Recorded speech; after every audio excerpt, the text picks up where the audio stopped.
Frères et sœurs, bonne fête du Saint-Sacrement.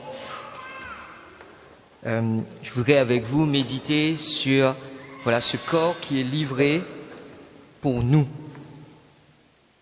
Très souvent, en tout cas depuis la crise avec le protestantisme, on a fait un énorme zoom sur le corps du Christ, l'hostie consacrée, qui est très bien. Mais peut-être avons-nous oublié pour qui cette hostie a été consacrée. Si nous célébrons des messes, ce n'est pas pour le simple fait de consacrer des hosties pour les mettre dans le tabernacle. Non, si nous célébrons des messes, c'est pour que nous puissions vivre cette communion avec Dieu. Et cette communion, on l'a déjà en filigrane dans l'Ancien Testament, dans la première lecture que nous avons lue.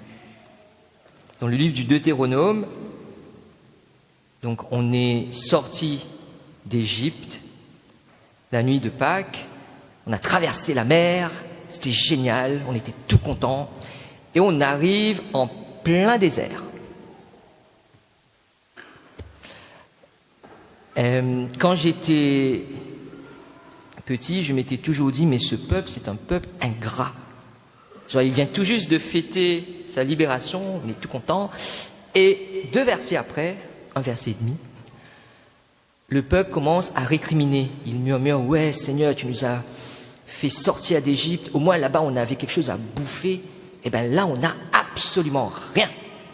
Niet, désert quoi. Et je m'étais dit, ouais, franchement, ce peuple, faudrait qu'il apprenne un peu la reconnaissance, quoi. Quand j'étais au séminaire, j'ai eu l'occasion de faire 3 jours dans le désert. Après 1 heure dans le désert, j'ai compris pourquoi ils ont murmuré. Il faisait chaud, il n'y avait absolument rien, il y avait du sable partout, partout, partout. Et ce peuple va dire au Seigneur, Seigneur, au secours, il n'y a rien. Et voilà que le Seigneur donne la manne, cette nourriture que personne, ni toi, ni tes pères n'avaient connue. Et pendant 40 ans, tous les jours, Israël se réveille et il voit comme une sorte de farine, comme des grains, parsemés sur le sol qu'il va récupérer. Il va en faire des galettes pour en manger. Ils vont manger à satiété. Dieu a libéré son peuple, mais il n'a pas juste libéré le peuple, après débrouillez-vous les amis. Non, le service après-vente est beaucoup mieux. Non, il prend soin de ce peuple pendant 40 ans, jusqu'à ce que ce peuple arrive en terre promise. Il aura à manger.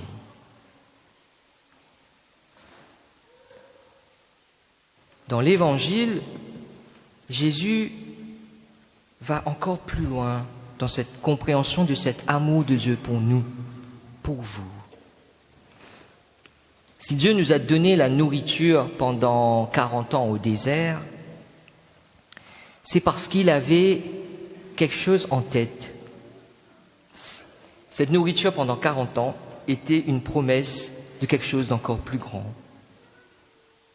Dieu lui-même vient.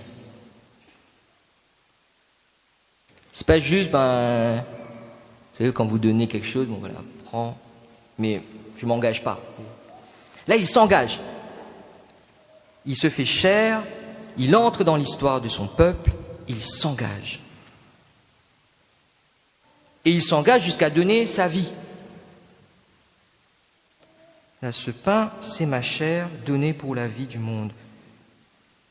Jésus annonce déjà ici sa mort sur la croix. Et on aurait pu se dire, super, merci Seigneur, on a bien compris. Tu nous aimes jusqu'à te donner, te livrer entièrement entre nos mains. Ce n'était pas suffisant. Parce que une fois qu'il est mort sur la croix, il est ressuscité, après il est monté au ciel. Vous avez mangé hier, vous avez sûrement fait une fête pour la première communion. Vous allez manger aujourd'hui. J'imagine que vous allez manger demain, enfin tous les jours. Donc comment garder ce peuple vivant? Parce que, excusez-moi, mais si vous ne mangez pas, vous défaillez, vous mourrez. Ben, comment garder ce peuple vivant alors que Jésus est parti au ciel?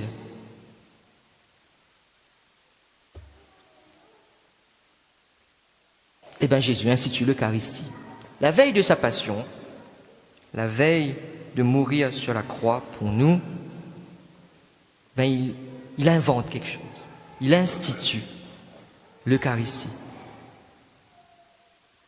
De sorte à ce que, dans l'Église, à chaque fois qu'à la messe, on fait ce mémorial de cette passion, de cette mort et de cette résurrection de Jésus, eh bien Jésus s'engage à venir parmi nous.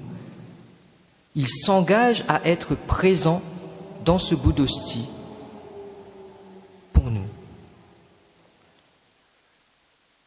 Voyez quel grand amour nous est donné. Il n'a pas... Enfin, il aurait pu suffire. Donner au peuple à manger au désert. Très bien. Maintenant, ils sont en terre promise. Débrouillez-vous, vous avez les légumes et tout ça. Non. Il s'est engagé dans l'histoire. Il a donné sa vie sur la croix. On aurait pu dire, merci Seigneur, c'est super. Ça nous suffit. Non. Il va encore plus loin. Pour que, comme il l'a dit à la fin de l'évangile de Matthieu, je suis avec vous tous les jours jusqu'à la fin des temps. Je suis avec vous tous les jours jusqu'à la fin des temps, présent dans cette hostie, attendant ardemment d'être dans cette communion avec vous. Alors je m'adresse en particulier à nos jeunes qui vont recevoir la première communion. Donc Paul-Joseph, Ninon, André, Arthur, Miliane, Isaac et Yasmine. N'oubliez jamais cet amour de Jésus qui se donne à vous aujourd'hui pour la première fois. Mais vous savez, première communion, ça implique qu'il y en a d'autres après. Rappelez-vous que la messe, c'est la rencontre d'un ami qui vous attend. C'est cette rencontre de Jésus qui vous aime ardemment et qui attend. C'est un peu... Alors, pour nous, le dimanche, c'est ce fameux jour où on va aller à la messe, on va recevoir Jésus. Mais ce n'est pas que nous. Jésus aussi, il attend impatiemment ce dimanche où il va pouvoir se faire tout à chacun d'entre nous. Il attend patiemment. Je vais donner un petit témoignage. Quand j'étais petit, je n'allais pas à la messe tous les dimanches. Donc il y a de l'espoir pour ceux qui se disent c'est dur d'aller à la messe tous les dimanches. Jusqu'au jour où justement j'ai compris que la messe c'est la rencontre d'un ami qui m'attend.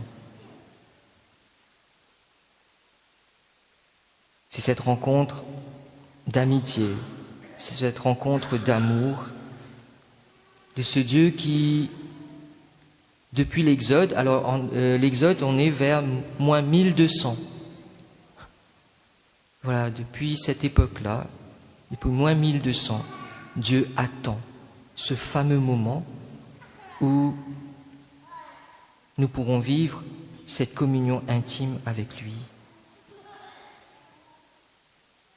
Je vous souhaite, les enfants, de découvrir cet amour, qu'à travers cette Eucharistie où Jésus se donne à vous, vous puissiez répondre avec amour à ce don qui vous est fait.